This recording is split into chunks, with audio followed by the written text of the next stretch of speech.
Einstein Cafe. The man in the hat walks into the cafe, orders a latte in broken German.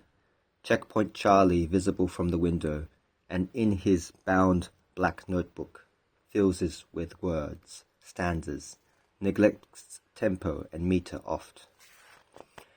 This mystery man named himself the social scientist. He, coming direct from Checkpoint Charlie, the site of where World War III and nuclear conflict reached a knife's point, before the opposing sides carefully withdrew. Then, often briefly admiring the debris of oppression and Cold War, gone into Einstein's cafe, contemplated upon the mysteries of the universe, solving each equation one by one and putting it all together in a way that creates semblance. Life is beginning to make sense again. Spend a lot, but spend wisely. The time we have, priceless yet valuable. How much we feel. I'm a $50 note. Break me up into 1,000 cents. Let my pieces spread across far around the globe. Industrialization. Exchange many hands, buying ice cream, electricity. I put smiles on the faces of children and young lovers. And the depressed melancholics find some relief in a cup of black coffee or whiskey. It's a temporary easing, but still relief nevertheless. They spend a short term, usually impulsive, but if it gets you through a day, 2 hours, who says it's worth it? Who says it isn't? Inflation. Tax the rich and feed the poor. That's always made sense, but not this life, not here, not yet. Buy coffee, sit in a cafe.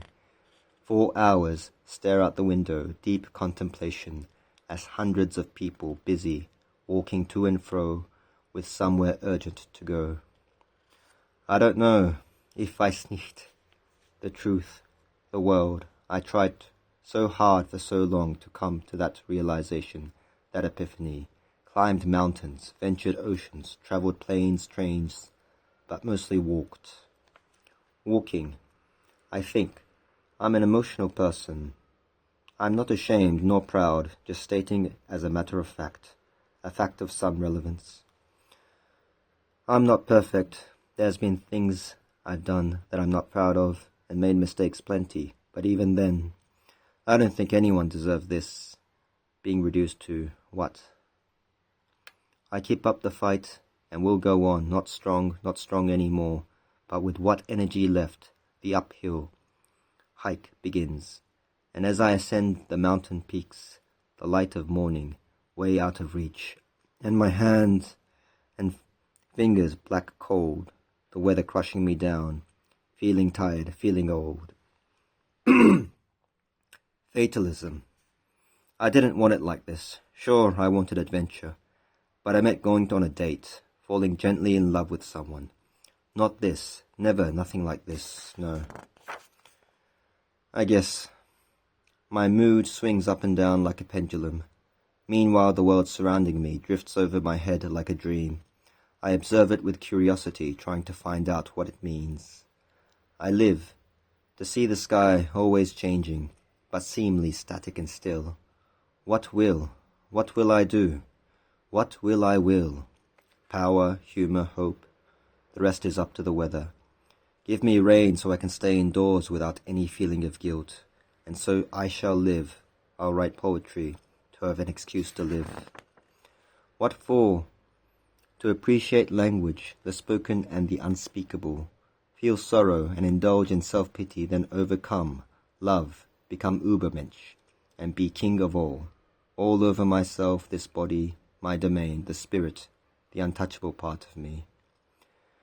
Then we can slowly drink coffee, talk quickly as we chat about all sorts of things. Most of it should be nonsense. Politics and psychology are unhealthy for the heart, so is excess of exercise and travel. Smoking, I'll quit one day, I swear. Give up smoking before it all starts fading away. Oh, what wonderful terror it would have been. When I walked to Mount Fuji, I didn't go to see the mountain, but to Aokigahara, the Sea of Trees, and Japan's largest suicide site. Were you planning to? No. I just wanted to see, feel what it could be like, and find something within myself. What I ended up finding? What? Fear. I was scared like never before. Oh, what an exhilarating emotion is fear. So I told this to Ben. He shrieked, then laughed, and afterwards drank from his bottle of cognac. I tell him also about my last year, everything that happened, from the very beginning until I met him. It just gets harder, I say. That seems to be the way. For some of us, sure, and we chuckle at the irony. One should let the panic thrive and all pain come at once. Madness splash over us like a waterfall, drenching us over our faces, and so we laugh, each of us to himself, then at each other, the whole situation, and the fact we exist at all. Zeit heilt aller Wunder, nicht, nimmer, never. Insanity expands as far as the universe, far as the ends of the earth, where titans reside. The rabbit hole only goes deeper, deeper, like a bottomless well, nothing at the bottom. At the bottom, further still, you will meet Ben and me, laughing in the kitchen, rolling our cigarettes, drinking coffee, our lungs and livers completely fucked, but still a sign that the mind can be redeemed. In each other, two mad hatters in a boat, sinking, rolling around in the tides, sailing against the wind, rowing into the current, sinking. Then, upon reaching the middle of the ocean, we won't know where else to go.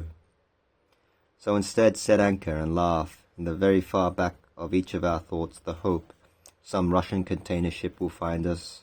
Hope, so it still remains, but never spoken of, nimmer. Along the horizon, there is still a glimmer, faint, then fainter still there, over the mountainous waves, like the light at the end of a cave, of which we are prisoners, condemned by our own devices, and the devices removed from us, lost or stolen, too weak or broken to battle the gloomy night of silence. Violence, a death, the audience hold their breath. Tick-tock, the church bells ring on the hour, the kitchen clock is off by 20 minutes. Tick-tock, time flows like the river, carrying its sediments hither.